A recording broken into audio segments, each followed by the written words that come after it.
Doomscrolling.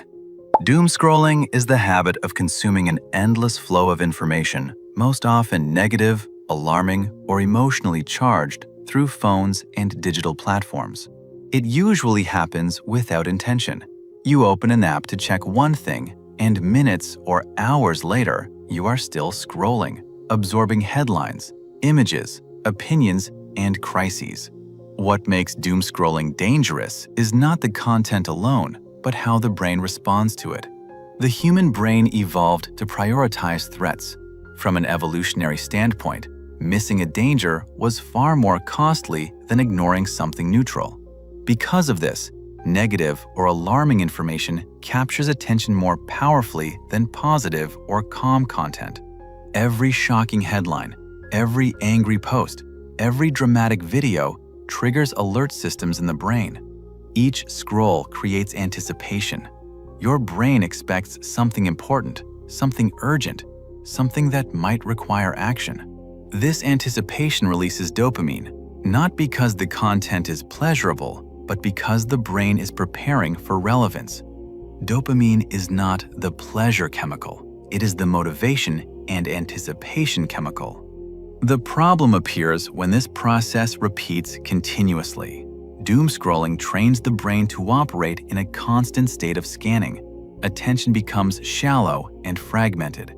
Instead of sustaining focus on one task, the brain jumps rapidly from one stimulus to the next, always searching for the next emotionally charged signal. Over time, this changes how attention works. The prefrontal cortex, responsible for focus, planning, and impulse control, becomes overstimulated and fatigued. At the same time, the limbic system, which processes emotion and threat, becomes dominant. This imbalance reduces the brain's ability to concentrate deeply. Long-form reading feels harder. Silence becomes uncomfortable. Tasks that require sustained effort start to feel mentally painful. Doomscrolling does not make you better informed. It conditions your brain for reactivity instead of reflection. The brain becomes excellent at detecting problems, but worse at solving them. This is how attention span erodes quietly, without any obvious breaking point. Chronic sleep debt. Sleep debt is often misunderstood. Many people believe that missing sleep can be compensated later, as if the brain keeps a simple balance sheet. In reality, sleep debt accumulates in ways that are not fully reversible. Sleep is not only about rest, it is about maintenance. During deep sleep, the brain activates a waste removal network called the glymphatic system. This system flushes out metabolic byproducts produced by neural activity during the day. These waste products are not harmless. They interfere with communication between neurons when they accumulate. When sleep duration is shortened night after night, the brain does not enter deep sleep long enough for this cleaning process to fully occur. Waste remains. The brain continues to function, but with reduced efficiency.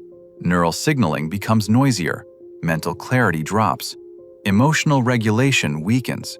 Memory formation becomes less reliable. One of the most dangerous aspects of sleep debt is that the brain adapts to it subjectively. You may feel used to it, but cognitive testing shows that performance continues to decline even when people believe they are functioning normally. Chronic sleep debt is associated with increased risk of long-term cognitive impairment, not because sleep loss directly destroys neurons, but because it removes the brain's ability to protect itself over time. Sleep is not optional recovery time. It is a biological requirement for brain hygiene. Sugar spikes. The brain relies almost entirely on glucose for energy. This fact often leads to a misunderstanding that more sugar equals more brain power. In reality, the brain does not need more glucose. It needs stable glucose. When you consume large amounts of refined sugar, blood glucose rises rapidly. In response, insulin is released to push glucose into cells. This rapid rise and fall creates instability in the brain's energy supply. Neurons function best under stable conditions. When glucose levels fluctuate sharply, neural efficiency drops. Neurotransmitter balance is disrupted. Cognitive performance becomes inconsistent. In the short term, this appears as brain fog, difficulty concentrating, irritability, and mental fatigue. In the long term, frequent sugar spikes can reduce insulin sensitivity, including in the brain itself. This impairs glucose uptake and affects learning, memory, and attention. The issue is not sugar itself, it is repeated metabolic instability. The brain does not thrive on peaks and crashes, it thrives on consistency. Diets that constantly spike blood sugar train the brain into a cycle of overstimulation followed by underperformance. Cognitive decline in this context is not sudden or dramatic, it is gradual, subtle, and easily ignored. Multitasking. Multitasking is often praised as a skill. In reality, it is a cognitive compromise. The human brain cannot perform multiple demanding tasks at the same time.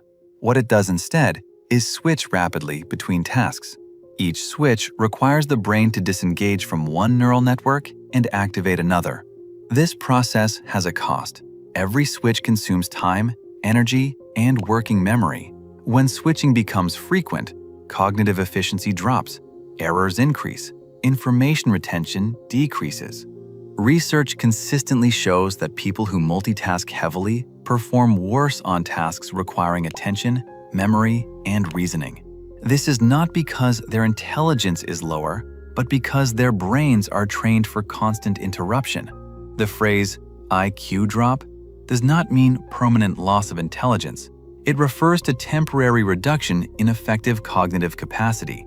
When multitasking, the brain cannot access its full problem-solving potential. Over time, constant multitasking conditions the brain to expect interruption. Focus becomes fragile. Deep thinking feels unnatural. The mind becomes busy rather than effective. Productivity increases in appearance, not in reality. Social isolation. The human brain did not evolve to function alone. From an evolutionary perspective, isolation was not neutral, it was dangerous. Survival depended on group living, cooperation, shared vigilance, communication, emotional bonding. Because of this, the brain developed specialized networks dedicated to social interaction. These networks process facial expressions, tone of voice, body language, empathy, trust, and anticipation of others' behavior. Social interaction is not just emotional, it is cognitively demanding. When social contact decreases over long periods, the brain does not simply feel lonely, it adapts. Neural circuits follow a fundamental rule. What is used is strengthened, what is not used weakens.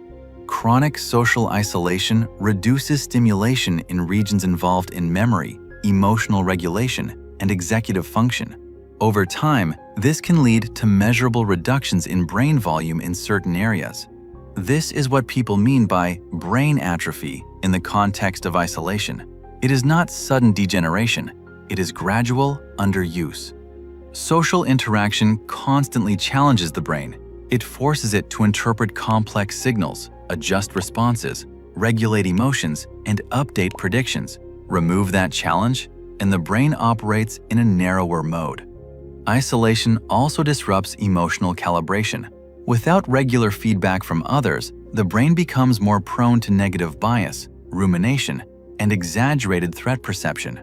This is why loneliness is not just sad, it is mentally exhausting. The brain is deprived of one of its core regulatory systems. Sedentary lifestyle. Movement is often treated as a physical concern, separate from cognition. In reality, movement is a powerful neurological signal. When you move your body, especially through sustained or rhythmic activity, blood flow to the brain increases, oxygen delivery improves, nutrients reach neural tissue more efficiently.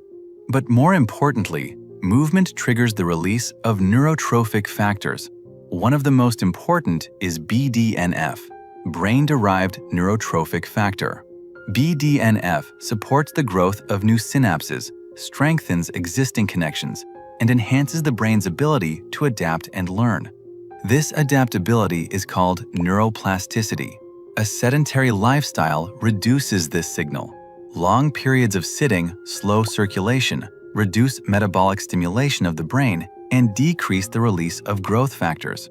Over time, the brain becomes less flexible. Learning feels harder. Memory formation weakens. Emotional resilience drops.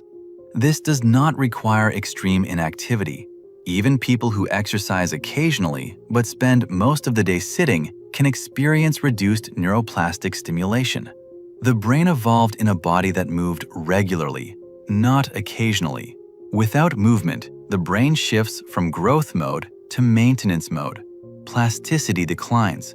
Cognitive rigidity increases. Movement is not optional input. It is part of how the brain stays adaptable. Dehydration.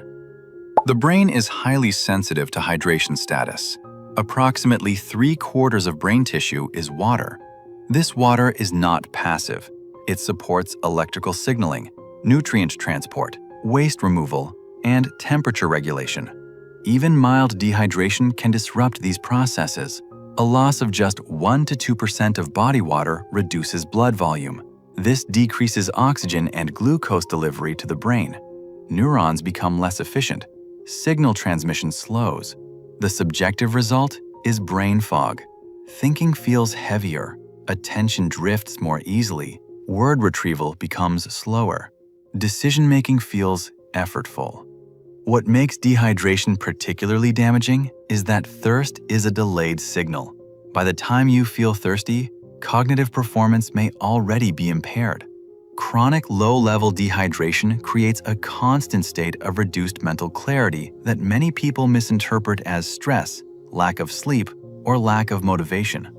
The brain cannot perform optimally without stable hydration.